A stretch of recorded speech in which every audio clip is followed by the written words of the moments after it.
नमस्कार, आपने देखना शुरू कर दिया है सबकी खबर और मैं हूं आपके साथ आयुष शुक्ला। मध्य प्रदेश में अफसरशाही के आगे शासन की मंशा और मुख्यमंत्री की घोषणाएं बेबस नजर आ रही हैं। मामला 315 संविदा ओपीडी आयुष मेडिकल ऑफिसर्स से जुड़ा है, जो समकक्षता, वेतनमान और सेवा लाभों की मांगों को लेकर लंबे समय से संघर्ष कर रहे हैं। मुख्यमंत्री स्तर पर आश्वासन, विभागीय अनुशंसा और नीतिगत फैसलों के बावजूद इन चिकित्सकों को आज तक उनका हक नहीं मिला।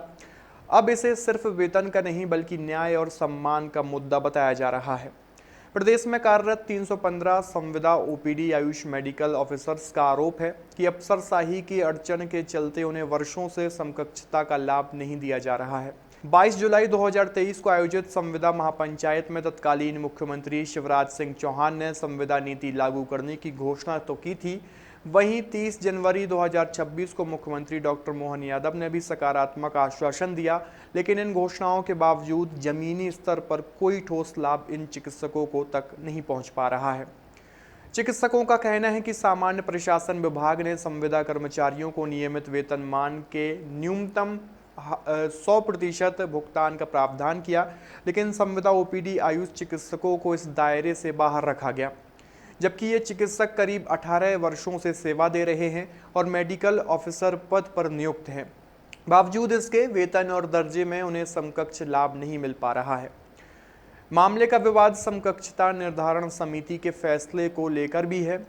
आयुष विभाग ने इन चिकित्सकों को नियमित आयुष मेडिकल ऑफिसर्स के समकक्ष ग्रेड पे 5400 और वेतनमान 15,600 से लेकर 39,100 देने की अनुशंसा की थी, लेकिन समिति ने इन्हें फिजियोथेरेपिस्ट के समकक्ष मानते हुए ग्रेड पे 3600 तय कर दिया।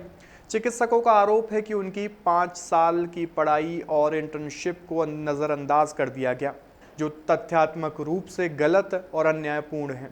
विरोधाभास की स्थिति यह भी है कि आयुष संचालनालय के 18 अगस्त 2023 के पत्र में स्पष्ट कहा गया है कि संविदा आयुष चिकित्सक नियमित चिकित्सकों के समकक्ष कार्य करते हैं और उनकी योग्यता भी समान है, लेकिन दूसरी ओर समकक्षता देने से इनकार किया गया। यही नहीं, राष्ट्रीय स्वास्थ्य मिशन यानी NHM के तहत कार्यरत इन चिकित्सकों को HR पॉलिसी से भी बाहर रखा गया, जबकि आयुष विभाग ने अब तक इनके लिए अलग HR पॉलिसी लागू नहीं की। इसका असर यह है कि इन्हें अनुकंपा नियुक्ति, स्वास्थ्य बीमा, ग्रेजुइटी और अन्य सेवा लाभ तक नहीं मिल पा रहे हैं।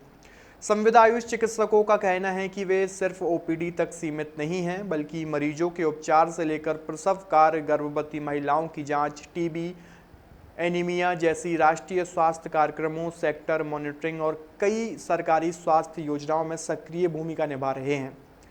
कोरोना काल में क्वारंटीन सेंटर से लेकर ICU तक ड्यूटी निभाने वाले इन चिकित्सकों का सवाल है कि समान कार्य के लिए समान वेतन और सम्मान क्यों नहीं मिल पा रहा है। चिकित्सकों ने यह भी सवाल उठाया कि जब संविदा आयुष फार्मासिस्ट को नियमित फार्मासिस्ट के समकक्ष माना जा सकता है, तो संविदा आयुष मेडिकल ऑफिसर्स के साथ भेदभाव क्यों हो रहा है। कई चिकित्सक अपनी स्वास्थ्य संस्थाओं में प्रभारी की भूमिका निभा रहे हैं और कायाकल्प व एनॉक्स जैसे मानकों में ऐसे सर्तक हैं, फिर भी उन्हें तृतीय श्रेणी समकक्षता में रखा गया है। अब यह मुद्दा सिर्फ वेतन विसंगति का नहीं, बल्कि शासन की मंशा और अफसरशाही के टकराव का प्रतीक बन गया है। सवाल उठ रहे हैं कि जब मुख्यमंत्री आश्वासन दे चुके हैं, विभाग अनुशंसा कर चुका है, तो फिर आखिर किस स्तर पर 315 आयुष चिकित्सकों के अधिकार अटके हुए हैं। चिकित्सकों का कहना है कि सरकार खुद को आयुष हितैषी बताती है, लेकिन जमीनी हकीकत भेदभावपूर्ण नीतियों की कहानी कह रही है। आपकी इस पूरी खबर को लेकर क्या राय है, कमेंट बॉक्स में अपनी प्रतिक्रिया जरूर दीजिए और देखते रहिए सबकी खबर। शुक्रिया।